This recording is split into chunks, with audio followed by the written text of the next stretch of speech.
आइए बच्चों, चौहानी एजुकेशन में आपका स्वागत है। आज हम वार्षिक मूल्यांकन वर्कशीट 2021-22 विषय सामाजिक विज्ञान कक्षा 6वीं खंड आ आज 19/4/2019 की स्थिति में हुए प्रश्न पत्र के मॉडल आंसर का अवलोकन करेंगे। आइए, अगर आपके द्वारा हमारे चैनल को सब्सक्राइब नहीं किया गया है तो सब्सक्राइब कर लें और बेल आइकन को प्रेस कर दें, जिससे कि आपको हमारी वीडियो की नोटिफिकेशन प्राप्त होती रहेगी एवं हमारे वीडियो को अन्य ग्रुपों में शेयर करें और लाइक करें। आइए अवलोकन कर लेते हैं आज के मॉडल आंसर का। तो देखिए बच्चों, आपने जो हल किए हैं, आप इस मॉडल आंसर से आप निशान लगा के अपने प्रश्न पत्र में और देख सकेंगे कि आपको कितने अंक मिल सकते हैं। यह प्रश्न पत्र 60 अंक का है। इसके पहले खंड ब था, जो प्रोजेक्ट कार्य था, वो 40 अंक का था। इस प्रकार 100 अंक का हो गया है और दोनों को मिलाकर के आपको रिजल्ट आपका तैयार होगा। तो देखते हैं आगे हम क्या है मॉडल आंसर में। बहुविकल्पी प्रश्न क्रमांक 1 से 10 तक जो एक अंकों के रहेंगे और इनका जो सही आंसर है वो देखते हैं। निर्देश भी दिया हुआ है कि निर्देश प्रश्नों को पढ़कर नीचे दिए गए विकल्पों में से सही विकल्प चुनकर लिखिए। प्रत्येक प्रश्न के लिए 1 अंक निर्धारित है। अब देख लेते हैं हम विकल्प क्या है। प्रश्न 1, नवपाषाण काल में ओखली और मूसल का उपयोग किया जाता था। इसमें 4 ऑप्शन दिए हुए हैं बच्चों। ए में है औजार बनाने में, बी में फलों का रस निकालने में और सी में पशुओं की देखभाल में और डी में है अनाज पीसने में। तो इसका सही आंसर आ जाएगा बच्चों अनाज पीसने में। प्रश्न क्रमांक 2 देखिए, प्रसिद्ध वैद्य चरक द्वारा लिखित पुस्तक का नाम है। इसके भी 4 ऑप्शन हैं। ए में चरक संहिता, बी में आचार संहिता, सी में अर्थवेद संहिता और डी में ऋग्वेद संहिता। तो इसका सही आंसर है बच्चों ए चरक संहिता। आशा है आपने भी इसी प्रकार सही आंसर हल किए होंगे। प्रश्न क्रमांक देखें 3, महाजनपद काल में राजाओं द्वारा प्राप्त कर की राशि का उपयोग किया जाता था। इसके 4 ऑप्शन देखें आप। ए में है कर्मचारियों की व्यवस्था पर, बी में जनता के कल्याण पर, सी में भवन निर्माण पर और डी में अपनी विलासिता पर। तो इसका सही आंसर आ जाएगा बच्चों बी जनता के कल्याण पर। प्रश्न क्रमांक 4 में देखिए, प्राचीन कालीन राज्य वर्तमान भारत के किस राज्य का हिस्सा है। ए में बिहार, बी में उड़ीसा, सी में झारखंड और डी में आंध्र प्रदेश। तो इसका सही आंसर आ जाएगा बच्चों उड़ीसा। अगला क्वेश्चन है, पल्लवी की राजधानी थी। ए में ऐहोल, बी में लिच्छवी, सी में काशीपुरम और डी में थानेसर। तो इसका सही आंसर हो जाएगा बच्चों सी कांचीपुरम। अगला क्वेश्चन है प्रश्न 6, इनमें से मानचित्र का घटक नहीं है। इसके 4 ऑप्शन देखिए। ए में दूरी, बी में ग्लोब, सी में दिशा और डी में प्रतीक। तो इसका सही आंसर हो जाएगा बी ग्लोब। प्रश्न क्रमांक 7 देखिए, अंटार्कटिका महाद्वीप में मानव का स्थायी निवास नहीं होने का कारण है। अब देखेंगे हम ऑप्शन में। ए, यहाँ घने जंगल है, बी, यहाँ अत्यधिक गर्मी होती है, सी, यहाँ हमेशा बर्फ़ जमी रहती है, डी, यहाँ अत्यधिक वर्षा होती है। इसमें हम आंसर जो है सी, यहाँ हमेशा बर्फ़ जमी रहती है। प्रश्न क्रमांक 8 देखिए, भारत की सबसे पुरानी पर्वत श्रृंखला है।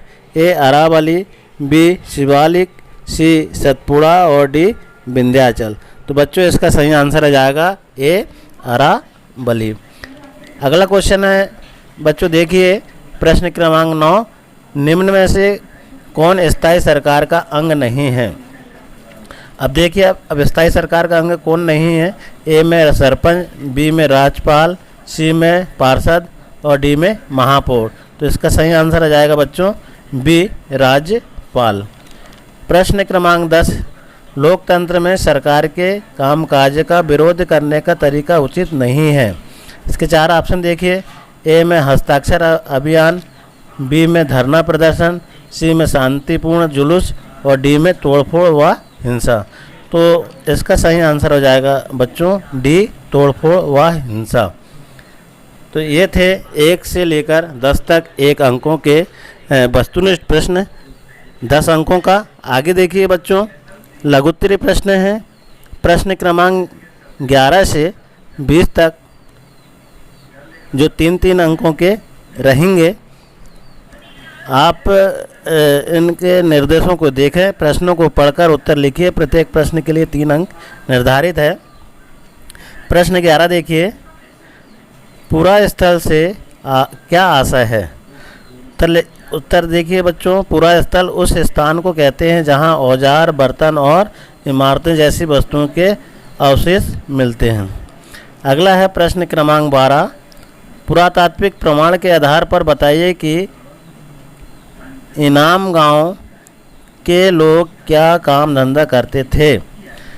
तो इसका उत्तर है बच्चों देखिए, इनाम गांव के लोग खेती और संबंध व्यवसाय करके आय का प्रमुख स्रोत बनाते थे। अगला देखिए प्रश्न क्रमांक 13, पल्लव काल में सभा अपना कार्य किस प्रकार करती थी। तो दक्षिण भारतीय प्रशासन की प्रमुख तत्व ग्राम सभा या समिति होती थी और यह पल्लव काल में भी रही थी। प्राचीन लेखों से पता चलता है कि ग्रामों का संगठन अथवा ग्राम के प्रमुख के नेतृत्व में ही किया जाता था। इस प्रकार का उत्तर इसका लिखे होंगे आपने। प्रश्न क्रमांक 14 देखिए, उपनिषद में किन विचारों का संकलन है। तो देखेंगे बच्चों, उपनिषद में परमेश्वर, परमात्मा, ब्रह्मा और आत्मा के स्वभाव और संबंध की बहुत ही दार्शनिक और ज्ञानपूर्वक विचारों का संकलन है। अगला प्रश्न देखेंगे बच्चों, प्रश्न क्रमांक 13 है, अक्षांश रेखाएं की विशेषताएं लिखिए। तो इसका उत्तर देखें बच्चों, उत्तर ए नंबर 1, ए रेखाएं पूर्व से पश्चिम दिशा में विषुवत रेखा के समानांतर खींची जाती है। दूसरा, ए पूर्व वृत्ताकार होती है। तीसरा, विषुवत वृत्त से ध्रुव की ओर बढ़ने पर वृत्त छोटे होते जाते हैं। इस प्रकार के अक्षांश रेखाएं की विशेषताएं। अगला प्रश्न देखें बच्चों, प्रश्न क्रमांक 16, रेखा मानचित्र किसे कहते हैं।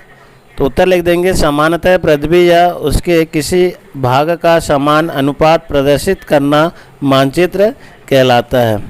अगला प्रश्न देखेंगे, प्रश्न क्रमांक 17, समीर 1 और समीर 2 में कोई 3 अंतर बताइए।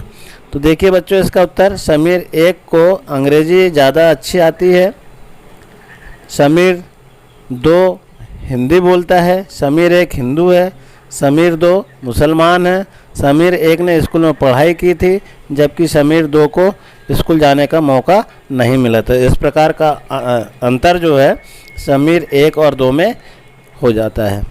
अब देखिए आप, अगला प्रश्न, आपको यह क्यों लगता है कि सभी लोगों में समानता होना जरूरी है। इसका उत्तर देख लें बच्चों। देखिए, विधि के समक्ष समानता के अधिकार का यह अर्थ है कि जन्म या विचार संप्रदाय के आधार पर किसी भी व्यक्ति का कोई विशेषाधिकार नहीं होगा। सभी में समानता होना बहुत ज़रूरी है, तभी विकास संभव है।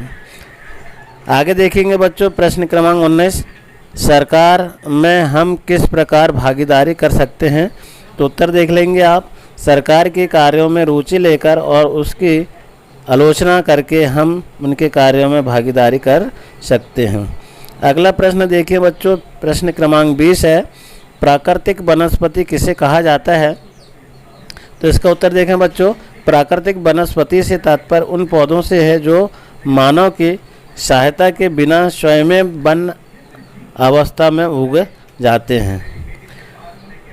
तो इस प्रकार ये 11 से 20 तक के 3 अंकों के ये प्रश्न थे बच्चों। आशा है आपने भी इसी प्रकार या इससे मिलते जुलते प्रश्नों के उत्तर को लिखे होंगे। अगला देखेंगे हम दीर्घ उत्तरीय प्रश्न, प्रश्न क्रमांक 21 से 24। निर्देश इसमें भी दिया हुआ है। नीचे दिए गए प्रश्नों के उत्तर लिखिए, प्रत्येक प्रश्न के लिए 5 अंक निर्धारित है। तो देखेंगे बच्चों प्रश्न क्रमांक 21, हड़प्पा कालीन नगरीय व्यवस्था की विशेषताएं लिखिए। तो देखिए आप उत्तर में हड़प्पा कालीन नगरीय व्यवस्था की विशेषता है। नंबर 1 नगर निर्माण प्रणाली, सड़क निर्माण। नंबर 2 सामाजिक जीवन वर्ण व्यवस्था। नंबर 3 खान पान एवं रहन सहन मनोरंजन। नंबर 4 हड़प्पा सभ्यता के लोग तांबे, टीन, कांसे और सोने की वस्तु से परिचित थे। अगला है इस सभ्यता के किसान अपनी आवश्यकता से अधिक अनाज का उत्पादन करते थे। इस प्रकार का उत्तर इसका लिखे होंगे आपने। अगला प्रश्न है प्रश्न क्रमांक 22, रेशम मार्ग की कहानी लिखिए। तो उत्तर में देखेंगे बच्चों, रेशम मार्ग जिसे सिल्क रूट भी कहा जाता है, प्राचीन व्यापार मार्ग है जो चीन को पश्चिम से जोड़ता है, जो रोम और चीन की 2 महान सभ्यताओं के बीच माल और विचारों को ले जाता है। रेशम पश्चिम की ओर जाता था और ऊन, सोना और चांदी पूर्व की ओर जाता था। चीन ने सिल्क रोड के माध्यम से स्टोरियन ईसाई धर्म और बौद्ध धर्म भारत से ही प्राप्त किया था। इस प्रकार का आप उत्तर लिखे होंगे आपने। प्रश्न क्रमांक 23 देखेंगे, हमारे देश में वन्य जीवों के घटने के क्या कारण हैं तथा इसके संरक्षण के कोई 2 उपाय लिखिए। तो देखेंगे उत्तर बच्चों इसका, मानव के विचारहीन कर्म वन्य जीव प्रजातियों के बड़े पैमाने पर विलुप्त होने के लिए जिम्मेदार है। बढ़ता प्रदूषण, तापमान और जलवायु परिवर्तन, संसाधनों का अत्यधिक दोहन है। अनियमित शिकार या अवैध शिकार, निवास स्थान की हानि आदि वन्यजीवों की समाप्ति के प्रमुख कारण हैं। वन्यजीव संरक्षण हेतु सरकार को बड़े कानून बनाना चाहिए। तो इस प्रकार का है उत्तर है। अगला प्रश्न देखेंगे आप, प्रश्न क्रमांक 24, सरकार को कानून के रूप में सबके लिए नियम बनाने की आवश्यकता क्यों है। उत्तर में देखेंगे बच्चों, सरकार को कानून के रूप में सबके लिए नियम बनाने की ज़रूरत इसलिए है क्योंकि देश में सभी लोग इकट्ठे रहते हैं और काम करते हैं। तो इन सब के लिए एक व्यवस्था की आवश्यकता होती है जिससे आवश्यक निर्णय लिए जा सकते हैं और देश के संसाधनों पर नियंत्रण रखने के लिए भी सरकार को कुछ नियम बनाने पड़ते हैं ताकि सभी लोग इन संसाधनों का उपयोग कर सकेंगे। तो इस प्रकार से आपका ये कक्षा 6वीं सामाजिक विज्ञान का जो आज पेपर संपन्न हुआ है उसका मॉडल आंसर इस प्रकार तैयार हमारे चैनल के द्वारा किया गया है। हमारे चैनल पे बने रहने के लिए हमारे चैनल को सब्सक्राइब करें और बेल आइकन को प्रेस करें। धन्यवाद।